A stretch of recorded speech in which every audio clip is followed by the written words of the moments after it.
and welcome to the Law of Positivism podcast. I'm your host, Shireen, and I'm the creator of Law of Positivism. I'm here to help you on your spiritual and healing journey. I am a certified yoga and meditation teacher, a student of Chinese medicine, a doula, a Reiki practitioner, and a passionate, highly sensitive person.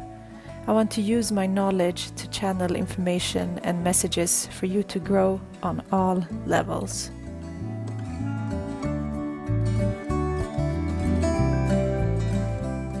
Hi, and welcome to the fourth episode of the podcast. I'm super happy about this week's guest and about the topic that we're going to talk about.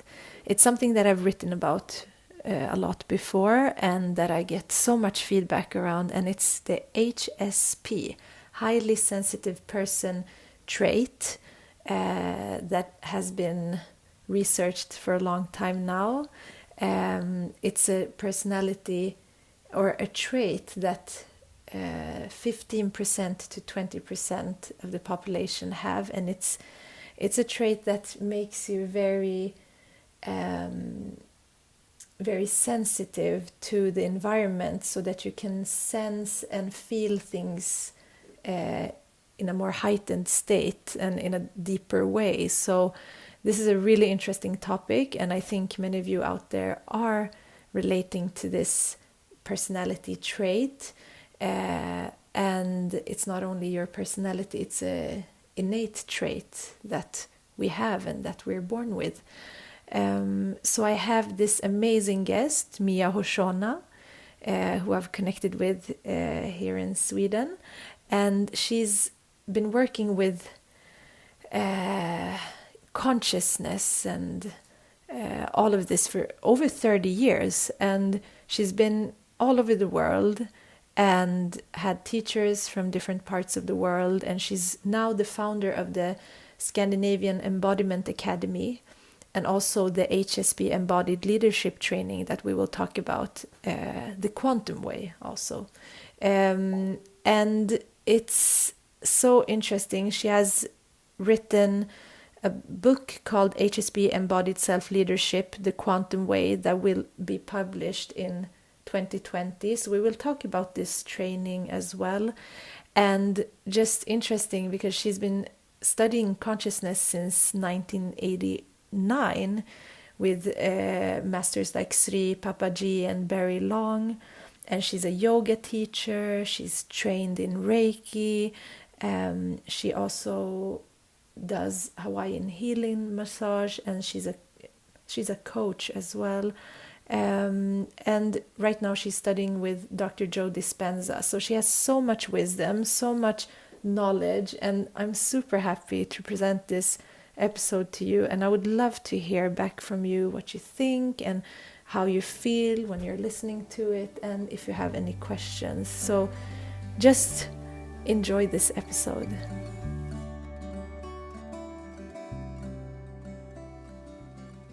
Hi, Mia. Hello. Good morning. Hi, welcome to the podcast. Thank you so much. I hope you're doing well. I'm so excited to talk to you. We've been in touch for a while now, so I'm really excited about this call today.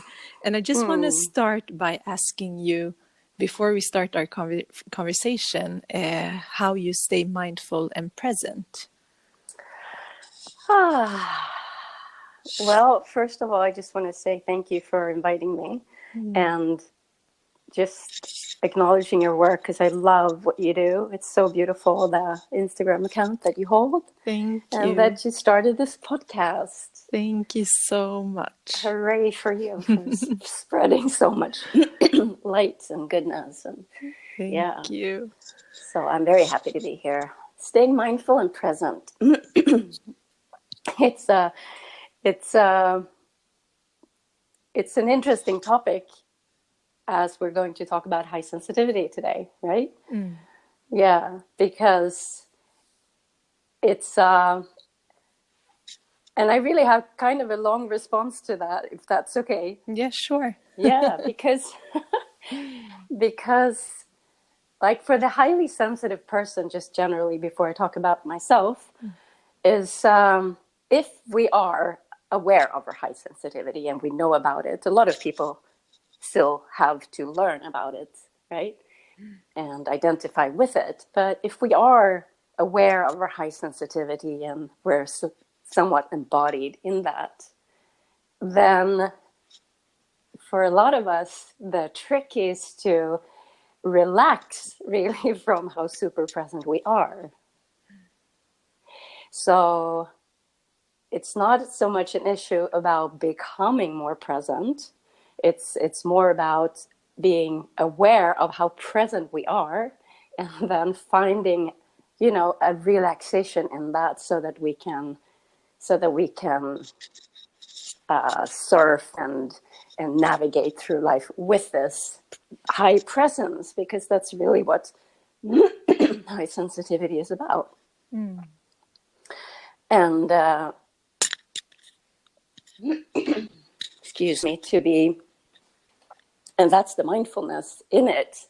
So it's a little bit different, and it applies to the same model, which is basically the model behind everything that I think I will be talking about with you today, is that it starts with, our mindfulness journey starts with the physical body, right? So the average way for each one of us as human beings is to start with the physical body, becoming aware of our breath and our weight, perhaps, in the body, to really, come to the present moment from that body awareness. And then once that is a known and established and regular and repeated self-awareness and practice, then we can also become present and mindful through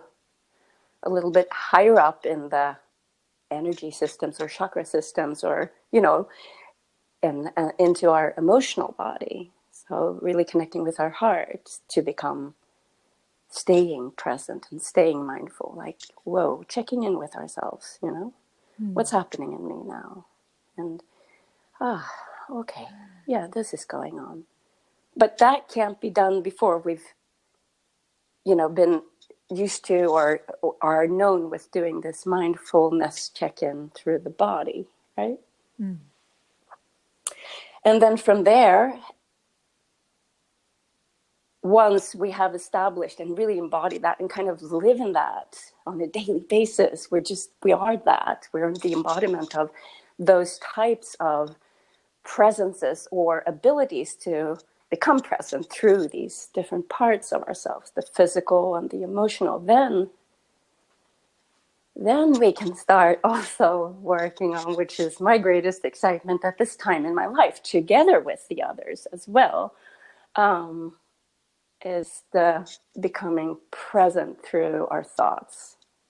And that's where my practice is now.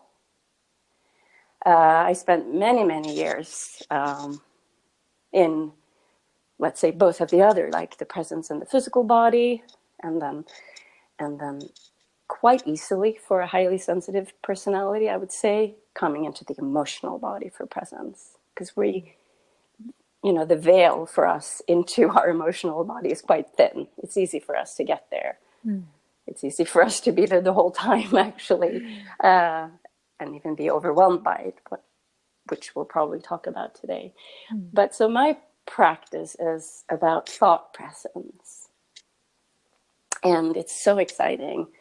I've been calling it like mono yoga, just adding, mind practice to a yoga class, a yoga situation. And then, of course, just deepening and pure meditation work to become conscious of my unconscious thoughts. So that's very subtle, right? But that's the practice that I have now. Because if I notice myself, generally, if I'm aligned and in balance, I will be there. I will be present. That's who I am today. And being present is being mindful. I mean, they just, they come together. So when you're present, you are mindful. But when I notice that I'm, out of alignment or not, I really want to recalibrate because I'm not relaxed or healthy or excited about life. I don't have access to elevated emotions, feeling good, let's say. But I'm a bit more in my survival part of myself, struggling and maybe anxious or maybe fearful, like that. Then I start checking in with okay, hey, what thoughts are running here in the unconscious? And so that's my practice today, and to be able to at all have access to my unconscious thoughts, because they're so subtle. I need to become fully still and sit and take myself to that place in consciousness where they originate from. So yeah, and if I need to, I'll go through the body, maybe I need to dance a bit first or do some yoga or, breathe. Of course, I'll be breathing, and maybe I need to connect with my heart, my emotional body, to just, allow for that gateway to open so that I can be in meditation and be aware of my thoughts. Yeah. That's a beautiful practice. Thank you so much for sharing. I'm super excited about it. Yeah. It's changing my life. And, yeah. And you've done so much in your life. It's amazing the journey that you've been on, and how much knowledge and wisdom that you have with the work that you do. It's really amazing. I'm very just really happy that we have connected, because you have so much to share to the world. And we connected because I've been also talking about the topic of highly sensitivity and or highly sensitive persons, and I've been working on understanding the trait in myself, because I'm very highly sensitive. If I just look at the test that you can do online, which is very basic, Dr. Elaine, I score very high, and I think just having a framework for what it is that I'm experiencing is really it's a good feeling to know, and that others experience it, and that I think in that whole wave, I just discovered you and your trainings and everything that you work with, and I think it's amazing, because I think I haven't seen anything like that anywhere else, and we live in Sweden, and we have access to a lot of different things here in Stockholm. So I would actually love to for you to just tell the listeners more about yourself to begin with, and what you do, and just a background.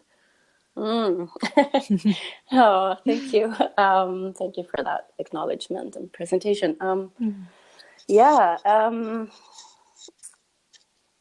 Long story short, the longer I'm here, the older I get, quote unquote. I understand more about my own background and why I made the choices that I did from a very young age. Let's just say that I was probably designed and programmed, let's say, to remember at a very young age, to awaken into just the reality of truly being a dimensional being, and originating from source, like we all are. And it was just that it's almost 30 years ago. I think it's 29 years ago, whatever. But there wasn't a whole crowd of people around doing that. So I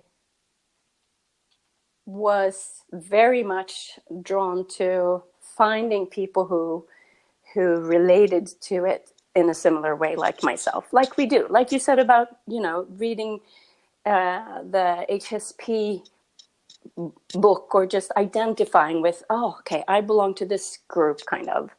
And that's a relaxation in itself. And then I can study and learn and become from there. So I've spent my whole life since then devoted to that, because because it's just why I'm here, and it's my greatest love. And so the first, let's say, 10 years within these 3 decades, I traveled a lot. I was living a lot in India for a long time, for 30 months, and either coming or going to my teacher and my community there. I was,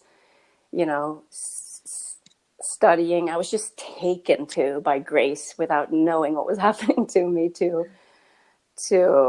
a saint, really, that whose name is Papaji, and that's where I awakened and remembered everything. And then it was like such a shock to me, in a way, because I was identified with being a seeker, and now was kind of a finder. I don't know if that makes sense, but and it was like, so what am I supposed to do with my life now? I don't have this question in me anymore. My question was, what is God? That was my question. I was like, what is it? I really wanted to know. I didn't want to believe. I wanted to know. So yeah, it took me, I've been studying with different master teachers that have appeared, like teachers appear in our ways when we send out the signal that we want the information that they can unlock, right? So I studied with him, and just sitting in meditation for, in his frequency for a long time, and always being on pilgrimage and sharing what I had, because we can always share what we have. We don't need to get to a certain point. We can just share what we got. And I was always doing that. And then I got into kind of leaving the Eastern world. I just felt, I guess, the calling to actually have my place in the Western society somehow, reluctantly, maybe, because it was much easier, being in the East. But I wanted to be of some sort of meaning, I think, in the Western world. And I started, got into the teachings and learnings and rememberings and unlocking a lot of things within, like, a very classical tantric teaching. My teacher for, I think, 12 years and mentor was a man called Barry Long from Australia. And so we were just really also for hours in meditation during all of the workshops with him. I was translating some of his work into Swedish in books, and I just kept studying with him a lot and spending a lot of time with him, and together with also a partner that I was with for 10 years. So that really embodying this work, and like through lovemaking and through presence together, and creating a very dedicated path. Lots of joy. And, there's always this gigantic road of healing behind the scene as well. So I've gone through a lot of healing, which has made me study and learn and own, or have ownership of, many different, healing modalities and remedies, like yoga. I'm a yoga teacher, and I'm a meditation teacher, and I'm an embodied soul coach, and I'm a dancer I teach conscious dance, and I do healing work, and I know a lot about herbs and how to eat and sleep and all these things. So for my own sake, I learned all these things, or remembered them, and then I started working with them because I knew them, and I wanted to. I love teaching yoga and dance, and being a coach and therapist. And so, yeah, the past 10 years I've been doing that, like really doing the embodiment work, teaching yoga, teaching conscious dance, and also creating a few traditions and schools within it. The dance is called Embodied Soul Dance, and the yoga that I've been creating has been really anchored with presence and consciousness, awareness of consciousness, talking about the inner reality and doing a lot of workshops. And now I'm doing this work with leadership and self-leadership around high sensitivity, and also the recovering from stress burnout, because it turned out they're so relatable when it comes to the solution from the angle that I am working with it now. And that began about 3 years ago, I think, with me creating, I was still teaching yoga classes, and I just decided to teach another class, and so I was called to create a class around high sensitivity and stress burnout and recovery from that. And so I just put it out there on an afternoon time, 3:00 in the afternoon, just to see who was going to show up and what the need was for this material. And it was just, the response was so strong. The course was fully booked, and people really made the time to be there. And I saw that this material is more than just a yoga class. It's actually a training. I saw kind of into the future that this is a training happening sometime. So I started taking notes of everything that was coming through, and that everything that I was, teaching through the classes. And now we're doing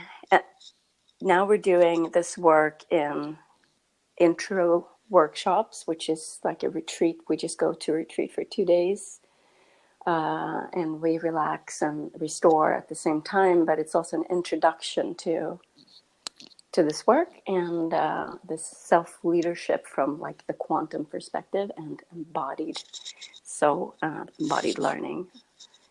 And then I'm also doing, which I just launched and started this year, a 4-day training for people, holding space for people who come to them with these learnings, or the need for more around this. Yeah, and that's how we actually connected, because I got very interested in the teacher training, being a yoga teacher myself, but taking it to that level as well. And you have some workshops coming up, and also teacher trainings planned for next year, right? Yeah, this is right. We're just super suggestible. This is so new, so people are kind of inviting us or inviting me, and sometimes I manage to get one of my assistants to go with me and do some sound healing while we're there, and just be my buddy. And so they're inviting us to different places. So I'm very much in that space right now, where this seems to be happening a lot. And yeah, we're going to Norway the week after this, next weekend, November 9th and 10th. And then it's outside Oslo. And then we're going to Kiruna in Sweden to also give this workshop. It's in the middle of, it's the end of November 30th and December 1st. And then we're going to Finland next year. We haven't set the dates for that yet. And then we're just pretty open for doing more of these workshops and leading up to the next training, which is booked for June 4 to 7 in Sweden next year. That's the next dates that we've set. That's amazing. And it's such magical places, I think, too. And it's a magical time now to do this work and go within, I think. So I see that a lot of the people I've connected on Instagram with, they respond to the HSP topic a lot, Yeah. and Yeah. I see that it's growing, like the awareness is growing. It's not that suddenly we are becoming highly sensitive. It's more like just the awareness around what it is and acknowledging that it's a part of us. So I would actually like to ask you to just, for maybe there are listeners that have never heard about high sensitivity or highly sensitive person, just what it is, what it means for you, and how would you describe it, just to explain it? Yeah. Basically, it's something that nature created in us as a pack to survive. Also, the animals apparently have this, and I don't know exactly which animals have how much of it and so on. But it's like it's to create a balance of a pack, a tribe to survive. So we are the highly sensitive people are like deeply perceiving reality, more deeply perceiving reality in all dimensions, like sensing things and smelling things, perhaps, or just being aware of how other people feel, or being able to kind of, see what a situation it might lead to if we take these different steps and or choices, and just reading energy very intensely, and also being very very strongly experiencing their senses. Now, high sensitivity is so individual, we can't generalize. It's really, I've really seen that through, through meeting so many people who are highly sensitive or highly sensitively gifted. It's really a gift. It's really like a talent, a skill, a possibility, an ability to feel and sense very deeply life, all of life. So some people, feel more, some hear more, some smell more, and but mainly we perceive things very deeply, and it's about, they say, between 15 and 20% of all people are highly sensitive. And so that's a lot. It's like up to 1/5 of everyone that we know and relate to. And yeah, the trick is, of course, is like that our cultures are not designed for this skill and ability so much. And that's what makes it difficult for people to fit into the 9 to 5 demanding, whatever, structured.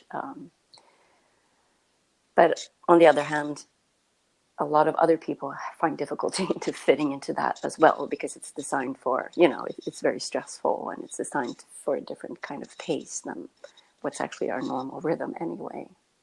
So I like to say that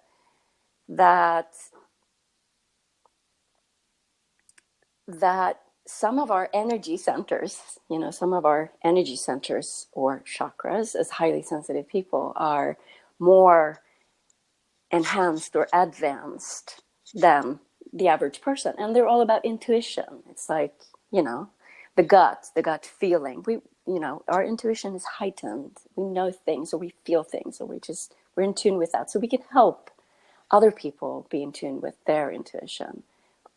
And we can also have that service for, our family or our pack, our tribe, our community.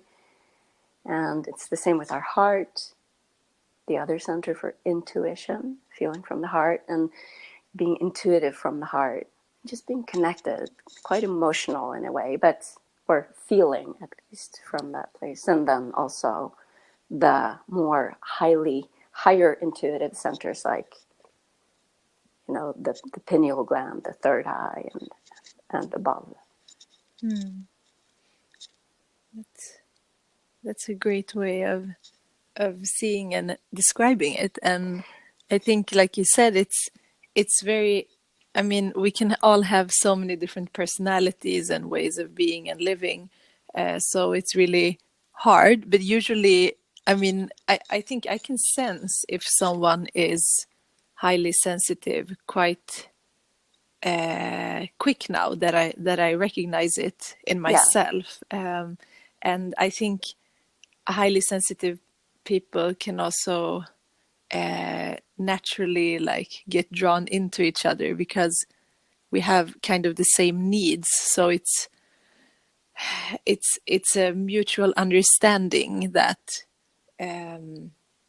okay, if we're sitting right here where it's really loud and noisy, it's not going to be easy to eat our food or we can't have Yes. like a proper conversation if it's a lot of things going on. And I think um, it's also an evolution in oneself because in the beginning, and I think what Dr. Elaine also spoke about that have researched a lot about HSP also, that this trait becomes stronger as you grow and become an adult. I can see a big transition from being a teenager and early 20s, like the way I was living it's not compatible with my sensitivity right now. And that can have to do with a lot of other factors that happen in life, like stress and high demands and those things too. But it feels like it gets stronger, and then you work maybe also intuitively. And I know it's a difference also between high sensitivity and being an empath, but if you have that as well, then that becomes like one extra layer on top of it. So I think it's really just working on it and seeing it as a gift, as you said, because it's not like a disability in any way. It's more like we can use this as a tool, and there's a purpose with There it. is. Yeah, there is. And it is an ability for sure. It's an ability, but any ability can turn into a disability, of course, in any area of life. Yeah. Yeah. I think it's interesting what she says about that, about how, how it seems that the older we get, the more developed our high sensitivity might be. I think that is true for the generations that are adults now. But I'm not so sure it's true for the generations that have been born and are children now. Depends on how we raise them, because you know what I'm saying with this? Yeah, because like I was a super sensitive child. Even my family used to call me touchy, and we're a Swedish speaking family generally. We spoke some English as well, but they would call me touchy because I was so sensitive. Not that there was any knowledge or awareness about high sensitivity in those days, but I was so in tune with the stars and the universe and the sky and my spirit guides and my heart and my intuition and my, the whole inner reality was very real for me. And that's just saying a lot about which brain waves I'm very much functioning from. And we are that as children as well. And I think, or I'm super convinced, although I don't have the evidence to prove it at this moment or at this time, but if we allow the highly sensitive child and adolescent to be in an environment and also with other people who, so they can identify and there's knowledge around this, and we support them in this journey instead of throwing them into the mold of how everything else is run, which certainly was, my case and maybe your case and most people's cases, because it was another time. But now we're in a new time where we have this knowledge and we have this beautiful research behind, and more is coming, and we have many people dedicated to working with this and seeing how it relates to the brain, and then I don't think it's a necessity to necessarily. I don't know what's going to happen with age, of course, because it hasn't happened yet. We'll have yet to see that. But you know what I'm saying? It's like if we don't shut it down during the years that we grow up and form into adults, then I think we will have a very different situation and society, of course. Yeah, Yeah. that's very true. Yeah, and just if parents and adults and schools take this into consideration, Yes. then the highly sensitive actually doesn't have to suffer so much from trying to be in a different way. Because I think one thing also, just when you are in school and in situations, it's always highly regarded to be like extrovert and being like always like a team player. Like it's so built for being in groups, but also being this extroverted, and you have to almost be that in a lot of places to be seen and heard. And if we can have places for children and adults that where this trait and this type of ability is also respected and understood, I think that allows for more growing. Because I think when you accept it and you start working with it, it's so much potential that is there. So also, I think when you have that knowledge about how to work with it, I think that's when we can find so much ease in our lives. And it's about listening and being conscious about our needs and what actually works for us. But it's also really hard as a highly sensitive to put because living with a lot of like the feeling of wanting to have a harmonious environment, pleasing others. A lot of anxiety can come up if you walk your own path, but that's a part of the path as well, to understand that you have to do what is good for you, because you can't help others if you don't help yourself first. And I think that would be an interesting thing to get into, like just generally in life. I know you're teaching also the courses and also the teacher trainings now, but like generally in life, what would you say is important for highly sensitive people to do or not do to harness this ability? Right. Yeah. I'd love to talk about that. I just want to get back to, you said such interesting things about, I think it's important to focus on, like, super important actually, to focus on, okay, so what are these people, this group of people and these individuals within this group of people, what are their abilities? What are they here for? So, and having a look within this group, we have so many artists and healers and, medicine people. We have people who are really in touch with their bodies and with art and also with spirits. Yeah. So when society will shift, which it is, gradually doing, into rewarding those qualities higher, then it will be a very different situation, because it's so important not to look at this ability of high sensitivity as, something that we need to know how to take care of. And it's rather, how can we thrive in it? I'm so keen on putting the attention into that instead of in the difficulties and the negative aspects of it, or the hard aspects of it. Because where we place our attention is where we're going to create more, and where we place our energy.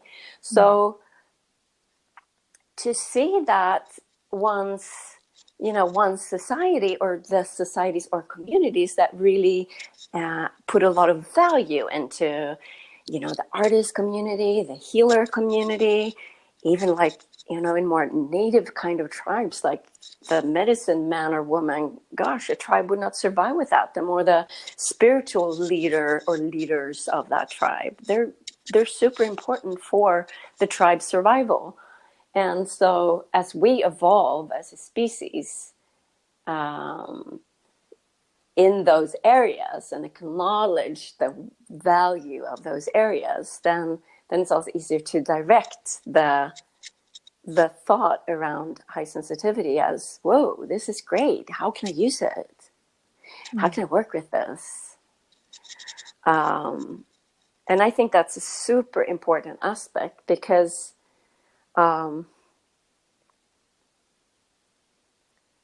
also thinking about, how can we, going to your question, how can we, what do we need? What should we think about? I want to start with a thought about it. Like, how are we thinking about it? Are we thinking about it as, a problem? Or are we thinking about it as an asset? And why is that important? Because that's going to change your whole chemistry and start, tuning you into your relaxation into life. Because if we think about it from the survival centers again of our physical or our human being, our energy body, then we're just gonna make it worse. We're gonna think about the problem, and we're gonna be in beta brainwaves, and we're gonna try to figure out the problem from the same level of thought or consciousness that the problem is presenting itself, or the situation is presenting itself. So if we can learn how to rise from there, from the survival instincts, where we are so focused, and this is really the answer to you, we're so focused on our external environment, right? We all know how important we initially and spontaneously feel that it is to fix the environment around us. No, I need to sit in that corner further over there. That's going to be easier for me than here. It's too noisy, or there's draft, or there's a light coming from the ceiling. It affects my state of being. We're manipulating. That's just like a cafe situation that I'm imagining. Then we have, transport to work. What kind of work am I actually going to have so that I can accommodate all these sensitivities that I have? Maybe I need to just stay out of rush hours, and maybe I should always take the bus or walk this way through the forest to get to that bus stop, and to balance and recalibrate and align and feel better. So we're very focused on the external environment to fix our inner state of being. Are you with me on that? Yeah. True. And that will be the general way of discussing this. This will be the general way of talking about it. It is. If you gather a couple of highly sensitive people, we'll be talking about that, and we'll be doing all these things. What should I eat and not eat, and how should I move my body and not move my body to accommodate my inner reality? So I'm taking the approach. I'm acknowledging that approach, because it has its value, of course, and it's all about rising like from the survival part of ourselves, our lowest energy centers, and then rising into the heart again. Same with the mindfulness model of practice that I talked about in the beginning. So we can rise into the heart, and then we can relax.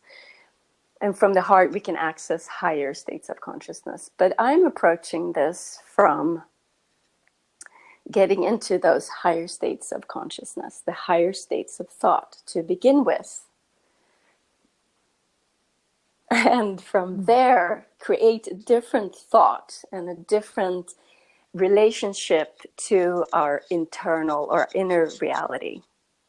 And it will, and in doing that work, in focusing on creating the inner reality, regardless of, you know, the external circumstance, things shift a lot.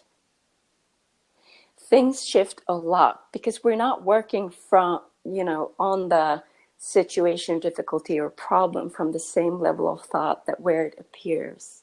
We're rising above that, like Einstein said, you know, or suggested that we have to solve a problem, we need to think, or we need to be in higher frequency of thought, higher state of consciousness than where the problem is taking place. And it's not so easy to perhaps talk about that on a podcast, but that's the work that we do in my workshops and the work I do with my clients, and it changes a lot. It changes everything, because it's like it starts taking control and commanding the field of energy, your own field of energy before it comes into matter, before it becomes particle. You work with the wave instead of working on the particle, the environment. And your body is also your environment. It's so easy to forget. So true. Isn't that interesting? Yeah, very interesting. I think it's like, because what we sense, when we're talking about high sensitivity, it's still in our physical body. Yes. So it's like the light that hits us, or the noise that we hear, or the feeling of like this little thing on my shoulder. Like, it's small things that is in the body. Yeah. But when you I think that's why, for me, it's so important to work on higher levels, because then I take myself out of that, because that's like I'm almost being forced to go up there and just to go beyond it, because otherwise it would become very overwhelming. And at the same time, it's so easy to be up there and to I think also, like you said, since I was a child, to be in that space, it's very easy to tap into. And then how to ground down. Exactly. Like, it's a balance. Yes, it is a balance, because we're not doing this to dissociate. This is really important to integrate in this work, or in this, in this self-leadership that we can take.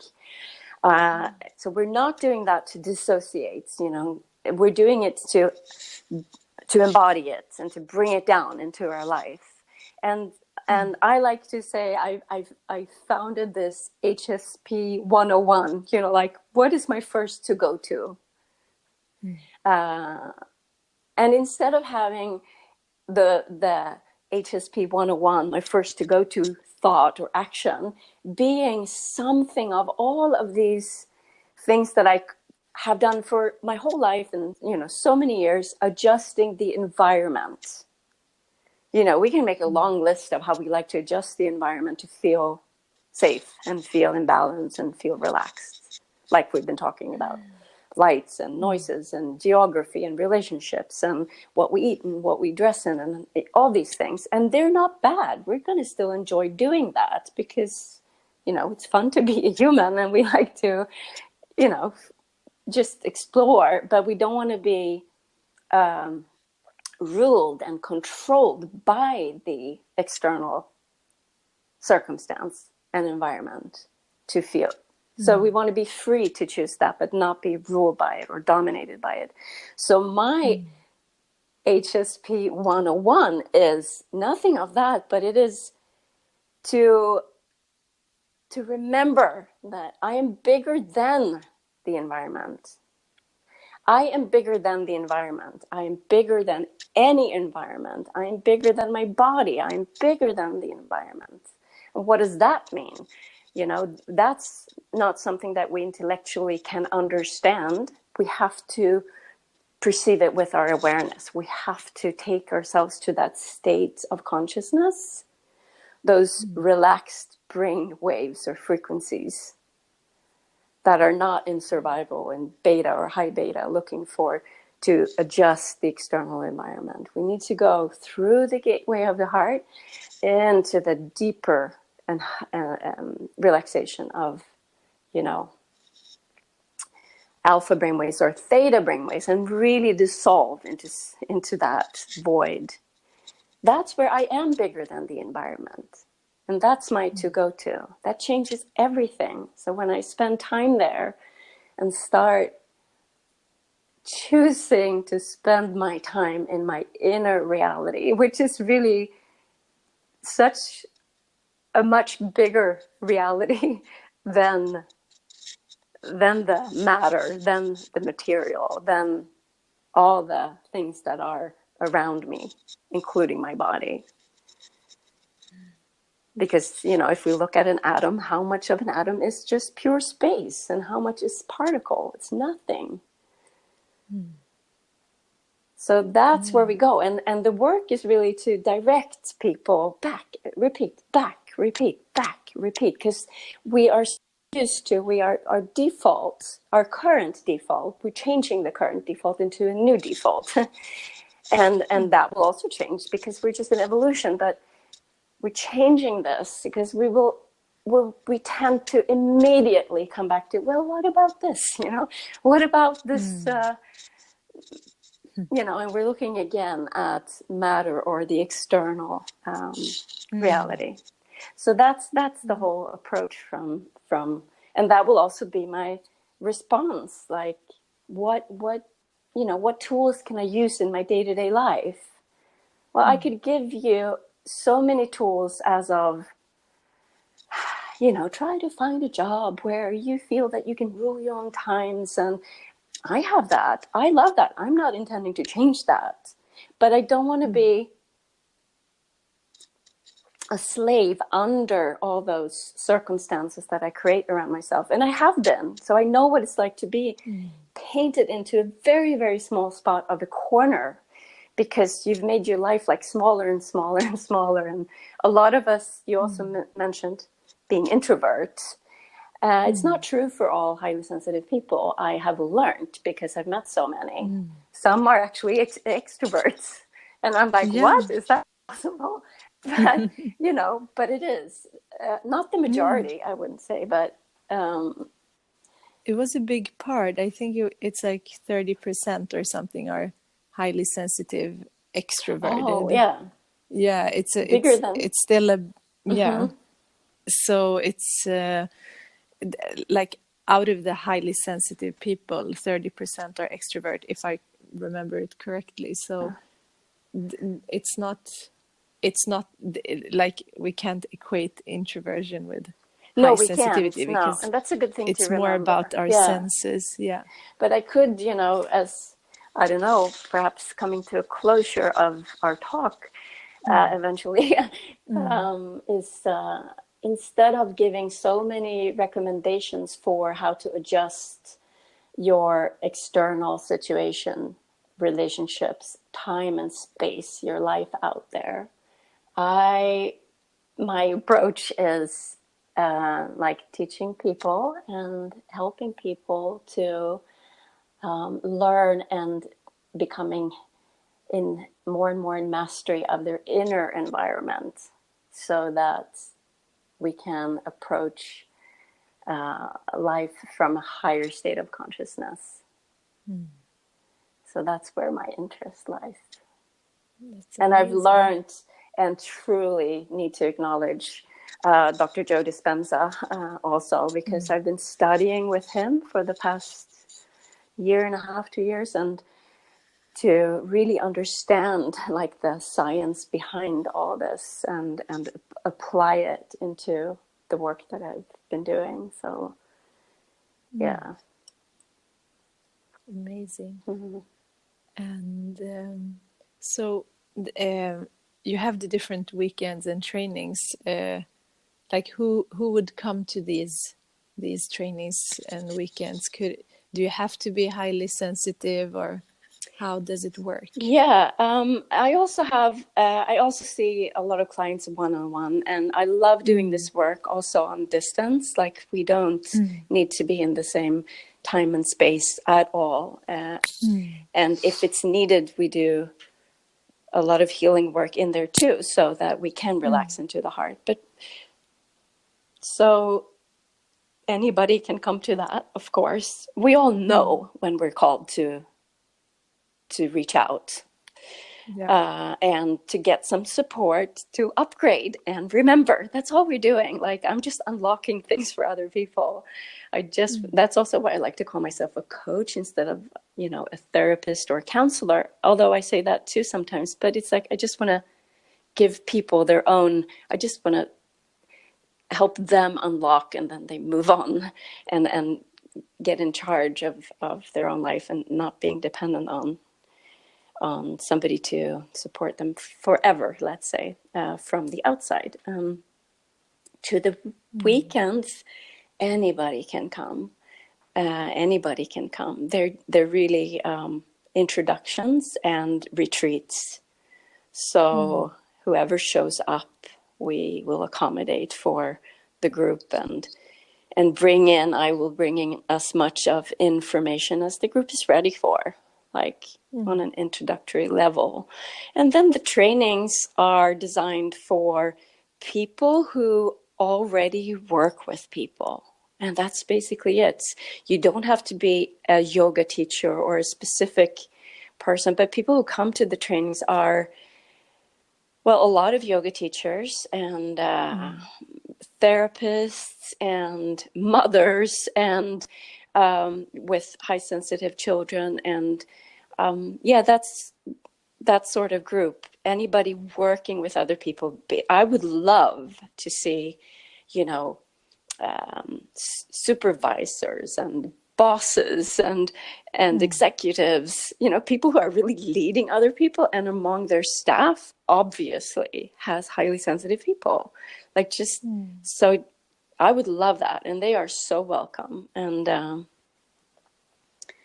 so anybody who is working with people who are highly sensitive. And the trainings that we've had so far has been a mix. Most people, again, are themselves identifying to some degree with being highly sensitive, but you certainly do not have to be there. And in the groups that we've had, it's been a mix. Not everybody has been highly sensitive themselves. And they've been so appreciative to learn from the group of highly sensitive. They're like, oh, you're like that. Because they need it in their own work. Amazing. Yeah. Thank you so much. Oh, thank you. Is there any last thing you want to share before we close the call? I don't know. Just I just love to step out of the podcast and see the person who's listening, and just look into their eye, and just knowing that we got this. It's like everything we need is already within us, and it's so amazing. It's already there. It's already free. We just need access to it and unlock it, and then embody it through training and training and training ourselves, repeating new patterns. And so the intellectual understanding is not so interesting anymore. With the application of the understanding is what's interesting, to do the work and become the change.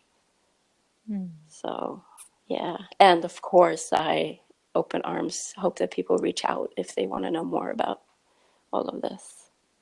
Yes. And I want to thank you so much for creating this space. Yeah, that's so amazing. It truly is. You have created this podcast. You've created this space for this conversation and many more to take place. Yes, and thank you so much. I'm grateful for your time and your presence, and I'm sure we'll connect again very soon. And yeah, thank you so much. It's been so valuable. Thank you. I'm super filled with joy and excitement. I'm smiling and my body's tingling. I'm very grateful for this conversation. Me too. You. Thank you so much. Bye-bye. Bye, Shireen. Thank you. Bye.